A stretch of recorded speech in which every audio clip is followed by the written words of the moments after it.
Hello everyone, welcome back to this AI 900 series. My name is Abhay, and in the last video we discussed about the module 5, and which was generative AI. We talked about like what is generative AI and what are the common features of the generative AI. Then like we discussed what are the tools and services provided by the Azure for the generative AI. There like we saw some examples. Okay. And in the last video, we also completed the module 5 as per our syllabus. In this video, majorly like we are going to cover some other topics, and even in the upcoming videos, like we are going to some other topics, like they are the some small topics, but they are important for the exam point of view. Okay, so today, like what we are going to cover today, like we are going to cover all type of a translator, okay, that are available. Uh, like all type of translator means speech to text to text, ठीक है, और मतलब जितनी भी तरीके के translator हो सकते हैं that we will discuss in this video. चलो एक एक करके देख लेते हैं. First we have text translator.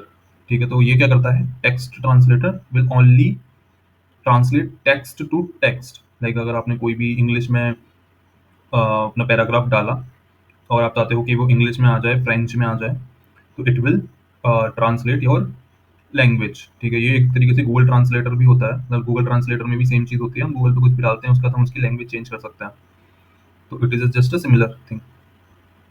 आप इसको अपनी एप्लीकेशन में यूज़ कर सकते हो. अगर आपकी एप्लीकेशन में ऐसी कोई रिक्वायरमेंट होती है जिसमें आपको कोई वैलिडेशन परफॉर्म करना है, बट डेटा आपका जो है वो दूसरी लैंग्वेज में आ रहा है, बट आपको अपनी लैंग्वेज में ही उसको वैलिडेट करना हो, तो you can use text translation. दूसरा हो जाता है स्पीच रिकॉग्निशन. स्पीच रिकॉग्निशन का क्या मतलब है? Speech to text. और इसके लिए जो सर्विस अवेलेबल है वो है एजोर स्पीच सर्विस. मतलब हम यहाँ पे ये तो देख ही रहे हैं, उसके साथ साथ में हम वो भी देख रहे हैं कि एजोर की साइड से क्या क्या ऑलरेडी सर्विस इनके लिए बनी हुई रखी है. ठीक है, तो आपको खुद से बनाने की जरूरत नहीं है. जैसे टेक्स्ट टू टेक्स्ट ट्रांसलेटर में क्या था, एजोर एआई लैंग्वेज ऑलरेडी एक सर्विस है जिसके थ्रू आप ये काम कर सकते हैं. स्पीच रिकॉग्निशन में भी आपके पास एजोर स्पीच सर्विस है जिसके थ्रू आप ये काम कर सकते हैं. ठीक है, तो उसमें आप कोई भी अपना स्पीच डालोगे या फिर ऑडियो डालोगे तो वो टेक्स्ट में कन्वर्ट होकर आ जाएगा. ठीक है, तो ये majorly used for the subtitles and all. इसके साथ साथ में एक और होता है जो जहाँ पे मैंने मेंशन नहीं किया है, that was Whisper. In our last video like we talked about the Whisper. ठीक है, विस्पर एक तरीके से मॉडल है, लाइक बेस मॉडल. ठीक है, बट इस पूरी प्रोसेस को हम बोलेंगे स्पीच रिकॉग्निशन. फिर आ जाता है टेक्स्ट टू स्पीच. ठीक है, अभी हमने देखो पहले टेक्स्ट टू टेक्स्ट देखा, फिर स्पीच टू टेक्स्ट देखा, अब आ जाता है टेक्स्ट टू स्पीच. उसके लिए कोई सर्विस अवेलेबल है तो एजोर स्पीच. एजोर स्पीच एक ऑलरेडी सर्विस अवेलेबल है जिसके थ्रू आप कोई भी टेक्स्ट डालोगे तो you can create a speech out of it. उसमें काफ़ी सारे वॉइसेस के भी ऑप्शन होते हैं. आप डिफरेंट डिफरेंट वॉइस सिलेक्ट कर सकते हो, लाइक किसी बॉय की या फिर किसी लड़की की आप वॉइस सिलेक्ट कर सकते हो उसमें, and you can create text to speech. Speech synthesizer भी सेम चीज़ करता है, टेक्स्ट टू स्पीच. ठीक है, इसमें भी जो सर्विस अवेलेबल होती है वो भी एज और स्पीच होती है. ठीक है, दोनों अलग अलग चीज़ें हैं मतलब, लेकिन सर्विस एक ही है. इसके अंदर जाके आप जो अपना या तो direct text to speech use कर सकते हैं या फिर स्पीच सिंथेसाइज यूज़ कर सकते हैं. एग्जाम पॉइंट ऑफ व्यू से अगर टेक्स्ट टू स्पीच आता है तो दोनों ही ऑप्शन सही हो सकते हैं. ठीक है, फिर हम बात करते हैं स्पीच टू स्पीच की. स्पीच टू स्पीच के लिए हम बोलेंगे स्पीच ट्रांसलेटर. ठीक है, मतलब एक तरीके से आपको ये थोड़ा सा नाम याद रखने हैं वरना आपको एग्जाम में कंफ्यूजन हो जाएगा कि कौन सी चीज़ क्या करती है. ठीक है, speech translator, speech to speech, text translator, text to text.